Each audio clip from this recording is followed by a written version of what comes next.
First security ইসলামী bank PLC business 24 স্বাগত। আপনাদের সাথে আছি মামুন উর রশিদ। ভিগো ওয়্যার গার্ড প্রয়োজন মতো বাঁকানো যায়, অধিক চাপেও ভাঙে না। ভিগো। শুরুতেই 2024-25 অর্থ বছরের বাজেটের খবর।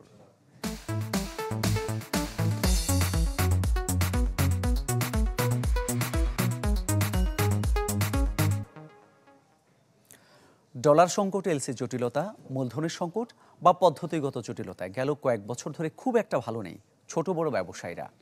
তার সাথে শঙ্কা আসছে বছরের বাজেটে বাড়তি শুল্ক ও কর নিয়ে। তাই রপ্তানি আয়ের নতুন $11 বিলিয়ন লক্ষ্য অর্জনের বাড়তি শুল্ক ও কর হার আরোপ না করে ব্যবসা বান্ধব নীতি প্রণয়নের দাবি জানিয়েছেন তারা। রিপোর্ট করেছেন মইনুল হাসান। ১.৫ দশক আগে মাত্র ১ লাখ টাকা পুঁজি আর গভীর অনিশ্চয়তা সামনে রেখে যাত্রা শুরু মোহাম্মদ সুমনের। প্লাস্টিকের খেলনা তৈরির এই উদ্যোগে তার সঙ্গী ছিলেন মাত্র ৫ জন কর্মী।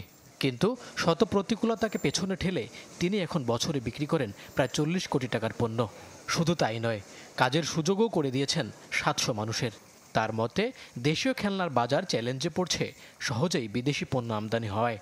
তাই আসছে বাজেটে স্থানীয় শিল্প সুরক্ষায় আমদানির উপর থাকা শুল্ক বাড়ানোর প্রস্তাব তার। যে কন্টেনারের আগে ৬ মাস আগে ডিউটি দিতাম ৩০ থেকে ৩২ লাখ টাকা, এটা এখন ৫২ থেকে ৫৫ লাখ টাকা দেয়। দেখেন ১৮ থেকে ২০ লাখ টাকা বেড়ে গেছে। এটা কিনে আমার অটোমেটিক প্রোডাক্টকে হিট করছে। এই খাতের জন্য বড় সংকট বিদ্যমান কর কাঠামো। এনবিআরের তথ্য অনুযায়ী রকমভেদে প্লাস্টিকের কাঁচামাল আমদানির ক্ষেত্রে তা এখন ২৫%। অন্যদিকে অগ্রিম কর বসানো আছে আরও ৩%। তাই আসছে বাজেটে এসব কমানোর দাবি জানাচ্ছেন উদ্যোক্তারা। ন্যাসাইকোটা করার পরেও যদি আমাকে সেই রেফারেন্স ভ্যালু দিয়ে যা করে, তাইলে তো ইন্ডাস্ট্রি কিন্তু সাফার। তো আমি মনে করি এই জায়গায় আমাদের অ্যাড্রেস করা দরকার। অ্যাক্সেসরিজের এসএস কোডগুলি এক একটার এক এক রকম। অনেক সময় আমাদের কাস্টমস এসএস কোড মানতে চায় না, তারা তাদের মতো করতে চায়। দেশে উদীয়মান খাতগুলোর মধ্যে অন্যতম তথ্য প্রযুক্তি। কিন্তু স্থানীয়ভাবে বাইরের দেশের জন্য কাজ করলেও আয়ের ওপর ১০% কর কেটে রাখে সরকার। বাজেটে যা ৫% করার দাবি এই খাতের সংগঠন বেসিসের। নেক্সট 2 বছরের মধ্যে এতটুকু থাকবে, 4-6 বছরের মধ্যে এতটুকু পার্সেন্টেজ বাড়বে, সো দ্যাট আমরা গ্র্যাজুয়ালি আমাদের প্রোগ্রেসটাও হয় এবং আমাদের উদ্যোক্তারাও জানে যে আমাকে 30-এর মধ্যে কিন্তু আমি আর ট্যাক্স হলিডে পাবো না। সো আমার প্রোডাক্ট সার্ভিসের প্রাইসিং মডেলগুলোও যেন এভাবে করতে পারি। ইন্টেলেকচুয়াল প্রপার্টির ভ্যালুয়েশন হওয়া দরকার, সেটাকে ভ্যালু করে যেন ব্যাংক আমাকে ফাইন্যান্স করে। সো আমাকে ফাইন্যান্স করবেন না, আমার ইন্টেলেকচুয়াল প্রপার্টির ভ্যালুয়েশন করবেন না, তা আপনি আমাকে আবার কর বসাবেন। সো তখন তো এই ইন্ডাস্ট্রি গান গাইবে স্মার্ট বাংলাদেশের, তার গলা চেপে ধরা উচিত না। আসছে বাজেটে কর আহরণের বড় লক্ষ্য থাকছে এনবিআরের জন্য। মইনুল হাসান, চ্যানেল 24, ঢাকা। চলতি অর্থ বছরের প্রথম 10 মাসে এনবিআর রাজস্ব ঘাটতি ২৪,২০৭ কোটি টাকা। ৩,১৩,৫৮৩ কোটি টাকা লক্ষ্যের বিপরীতে আদায় ২,৮৯,৩৭৬ কোটি টাকা, যা লক্ষ্যমাত্রার চেয়ে ২৯.৪২% কম। তবে একই সময়ে প্রবৃদ্ধি 15.61%। অর্থবছর প্রথম 9 মাস জুলাই মার্চে ঘাটতির পরিমাণ ছিল ২১,৯৩০ কোটি টাকা। এনবিআরের সাময়িক হিসাব অনুসারে 10 মাসে আয়কর আহরণের লক্ষ্যমাত্রা ছিল ১,০১,৭৩৮ কোটি টাকা। এর বিপরীতে আয় হয়েছে ৯৩,১৪৫ কোটি টাকা। এই সময় আয়কর আহরণে ঘাটতি হয়েছে ৮,৫৯২ কোটি টাকা। আবার মূল্য সংযোজন কর আহরণের লক্ষ্যমাত্রা ছিল ১,১৮,৪৮৮ কোটি টাকা। বিপরীতে আয় হয়েছে ১,১৩,৭০৯ কোটি টাকা, অর্থাৎ ঘাটতি হয়েছে ৪,৭৭৯ কোটি টাকা। শুল্ক আহরণের লক্ষ্যমাত্রা ছিল ৯৩,৩৫৭ কোটি টাকা। এর বিপরীতে আয় হয়েছে ৮২,৫২২ কোটি টাকা। ঘাটতি হয়েছে ১০,৮৩৫ কোটি টাকা।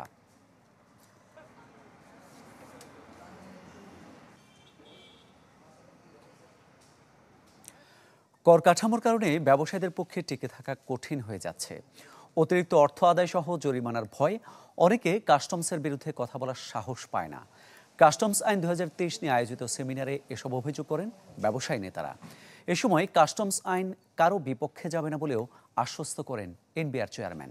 আহ্বান জানান ঢালাওভাবে না বলে সুনির্দিষ্ট অভিযোগ আনার। দীর্ঘদিন ধরে এনবিআরের কর কাঠামো, কাস্টমস আইন, রাজস্ব আহরণের প্রক্রিয়া নিয়ে অসন্তোষ ব্যবসায়ীদের মাঝে। বিভিন্ন সভা সেমিনারে উঠে আসে তাদের অভিযোগের ফিরিস্তি। কাস্টমস আইন 2023 নিয়ে আয়োজিত এই সেমিনারেও ঘুরে ফিরে আসলো নানা হয়রানির অভিযোগ। সব কাগজপত্র ঠিক থাকার পরও এনবিআর কর্তাদের বিরুদ্ধে নানা উপায়ে অতিরিক্ত অর্থ আদায়ের অভিযোগ করেন একাধিক ব্যবসায়ী। দাবি জানান কাস্টমস আইনের বেশ কয়েকটি ধারার পরিবর্তনেরও। এ সময় কর ব্যবস্থাপনা সহজ করতে শতভাগ অটোমেশনের তাগিদ দেন এফবিসিসিআই সভাপতি। এক ধরনের ইনভয়েসে আমি পণ্য আমদানি করছি, কিন্তু অ্যাসেসমেন্ট হচ্ছে আরেক ধরনের, চাপিয়ে দেওয়া হচ্ছে। ডকুমেন্ট না আসলে আমি ডকুমেন্ট সাবমিট করবো কোত্থেকে? কোনো কারণে আমাকে ডকুমেন্ট পাওয়া যায় না। তো এই সমস্ত কারণে এটাও আমার মনে হয় সংশোধনের প্রয়োজন রয়েছে। কাস্টম হাউসগুলিতে বিভিন্ন ধরনের জটিলতা বিরাজমান, বিশেষ করে এইচএস কোড ও পণ্যের বর্ণনা ভুল বলে অত্যাধিক জরিমানা, ফাইন পেনাল্টি করা হচ্ছে। আইন যতই সুন্দর হোক, তার যথাযথ বাস্তবায়নের উপর নির্ভর করবে ব্যবসা বাণিজ্য কতটুকু সহজীকরণ করা। ব্যবসায়ীদের অভিযোগ আমলে নিয়ে ব্যবসা বান্ধব কাস্টমস আইন প্রণয়নের আশ্বাস দেন এনবিআর চেয়ারম্যান। আপনি যদি সঠিক না হন, বুঝতে যদি অসুবিধা হয়, আপনি আমাদের কাছে আসেন। আইনটি আমরা বাস্তবায়নের দিকে যাব। রাইট, আইন রোল করবে এবং আমরা যে প্রশ্নগুলো এখন আসলো সেগুলো পরীক্ষা পর্যালোচনা করে পরে এই আইনি সংশোধনের বিষয়টি আমরা এ সময় অনেক ব্যবসায়ী নিজেদের দোষ গোপন রাখতে লিখিত অভিযোগ দেয় না বলেও জানান এনবিআর চেয়ারম্যান। সুনির্দিষ্টভাবে কেস নিয়ে আসেন যে অমুক সময় অমুক দিন অমুকজন আমাকে এই জিনিস বলছে, তখন আপনার কেউ আসেন না। রাকিব আল জাবেদ, চ্যানেল 24, ঢাকা। শুধু মূল্যস্ফীতি নয়, রিজার্ভ পরিস্থিতির উন্নয়ন এবং রাজস্ব আদায়ও অর্থনীতির মূল চ্যালেঞ্জ। সচিবালয়ে আন্তর্জাতিক মুদ্রা তহবিলের নির্বাহী পরিচালক কৃষ্ণমূর্তি ভি সুব্রামানিয়ানের সাথে বৈঠক শেষে সাংবাদিকদের প্রশ্নের উত্তরে এই কথা বলেন অর্থমন্ত্রী আবুল হাসান মোহাম্মদ আলী। ডলারের দামকে আর চ্যালেঞ্জ হিসেবে নিচ্ছেন না তিনি। বলেন, আইএমএফ এর নির্দেশনা অনুযায়ী ট্রলিং পেড পদ্ধতি চালু হয়েছে। জানান, আইএমএফ ঋণের তৃতীয় কিস্তির অর্থ আগামী জুনে পাওয়া যাবে। আরও বলেন, ঋণখেলাপিদের ধরতে হবে।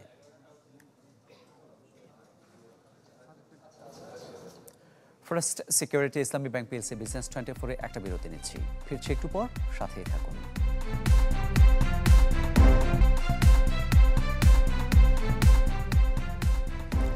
দেখছেন ফার্স্ট সিকিউরিটি ইসলামী ব্যাংক পিএলসি বিজনেস 24।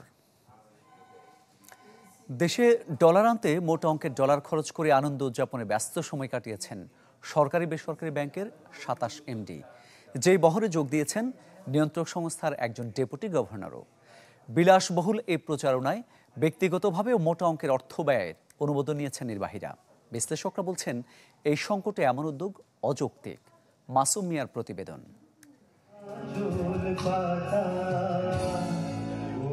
দেশের ডলার বাঁচাতে সরকার যখন মরিয়া, তখন প্রয়োজনে অপ্রয়োজনে কিংবা আনন্দ ভ্রমণে সেই মুদ্রার খরচে থেমে নেই স্বয়ং ব্যাংকের শীর্ষ নির্বাহীরাও। দেশে প্রবাসী আয়ের প্রবাহ বাড়াতে সম্প্রতি 27 ব্যাংকের এমডি উপস্থিত হন মার্কিন যুক্তরাষ্ট্রের এক জমকালো অনুষ্ঠানে।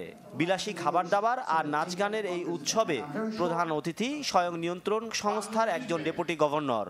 আর্থিক টানাটানির এই সময়ে যাতে ব্যয় করা হয় $55,000 বা প্রায় 70 লাখ টাকা। এমডিদের যুক্তি, টাকায় টাকা আনে, তাই মহৎ এই উদ্দেশ্যে এমন অর্থ মামুলি। প্রবাসী আয় নিয়ে বিশেষ প্রচারণায় মোট অতিথি 45 জন।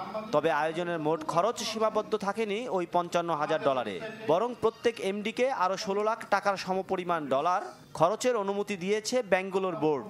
সেই হিসেবে 30 এমডির খরচ হবে আরও $5 কোটি টাকা। গণমাধ্যমে এ বিষয়ে প্রতিবেদন প্রকাশ পেলে উল্টো সাংবাদিকদের উপর ক্ষোভ ঝাড়েন বাণিজ্যিক ব্যাংকের এমডিদের সাথে সফর সঙ্গী হওয়া বাংলাদেশ ব্যাংকের ডেপুটি গভর্নর কাজী সাইদুর রহমান। একটা উদ্যোগ, এই উদ্যোগটাকে আমরা কাজে লাগাতে চাই। এটা নিয়ে প্রোপাগান্ডা থেকে আপনারা সঠিক তথ্য পরিবেশন করুন। এই মানে যে সমস্ত খবর আসলে আসছে, এগুলি আসলে একটু বিব্রতকর না বলবো না, এটা আসলে ক্রেডিবিলিটি নষ্ট হয় পত্রিকার এবং ওই সংবাদ। যে কোনো সংকটের সময় তো খরচ করার আগে সেখান থেকে রিটার্ন কি আসবে সেটা দেখে নিতে হয়। এরকম এই ডলার সংকটের সময়ে আপনি এত টাকা পয়সা খরচ করতেছেন, তার এগেনস্টে কোনো রিটার্ন আসবে না। যে আপনি সিস্টেমটাকে সিম্পলিফাই করেন। সাধারণ মানুষ, আমাদের তো রেমিটেন্স আসে কাদের থেকে? যারা আসলে বকলম শিক্ষিত না, তাই না? বিদেশে যায় কোন রকমের মানে সাইনও করতে পারে না ঠিক মতো, তারাই তো রেমিটেন্স গুলো পাঠায়। বর্তমানে দেশের খরচযোগ্য বৈদেশিক মুদ্রার নিট রিজার্ভ 13 বিলিয়নের ঘরে। মাসুম মিয়া, চ্যানেল 24, ঢাকা। চলতি অর্থবছরের প্রথম 10 মাসে সরকার বিদেশি ঋণের দায় পরিশোধ করেছে 281 কোটি 17 লাখ ডলার। বছর ব্যবধানে যা বেড়েছে 44%। অর্থনৈতিক সম্পর্ক বিভাগ ইআরডির এক প্রতিবেদনে এমন তথ্য জানানো হয়। ইআরডির হিসাবে 2023-24 অর্থ বছরের জুলাই এপ্রিল পর্যন্ত কেবল 116 কোটি 80 লাখ ডলারের ঋণের সুদ পরিশোধ করা হয়েছে, যেখানে মূল ঋণের দায় শোধ হয়েছে 166 কোটি 37 লাখ। মূলত সরকার মেগা প্রকল্পের অর্থায়নের জন্য বড় অঙ্কের ঋণের সাথে পাল্লা দিয়ে বাড়ছে ঋণ পরিশোধের দায়ও, যাতে বাড়তি চাপ সৃষ্টি করছে ঋণের সুদ হারও।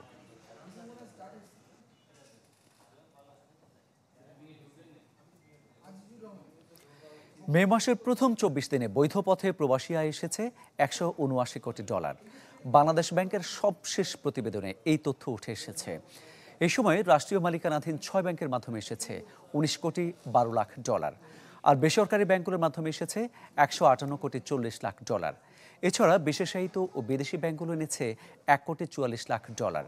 বরাবর মতো এককভাবে সবচেয়ে বেশি রেমিটেন্স এসেছে বেসরকারি ইসলামী ব্যাংক লিমিটেডের মাধ্যমে 52 কোটি 67 লাখ ডলার। চলতি অর্থ বছরে এপ্রিলে প্রবাসীরা মোট পাঠিয়েছিলেন 204 কোটি ডলার, মার্চে যা ছিল 199 কোটি।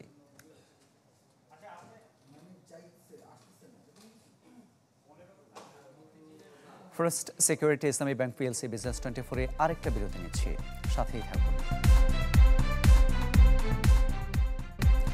দেখছেন ফার্স্ট সিকিউরিটি ইসলামী ব্যাংক পিএলসি বিজনেস 24। ঘূর্ণিঝড় রিমালের সবশেষ পরিস্থিতি নিয়ে আবহাওয়া অধিদপ্তর ব্রিফ চলছে, আমরা সরাসরি চলে যাচ্ছি সেখানে। যে উইন্ড গত রাতে এবং আজ সকাল পর্যন্ত যে সমস্ত কেন্দ্রে আমাদের রেকর্ড করা হয়েছে তার উল্লেখযোগ্য কয়েকটা আমি পড়ে শোনাচ্ছি।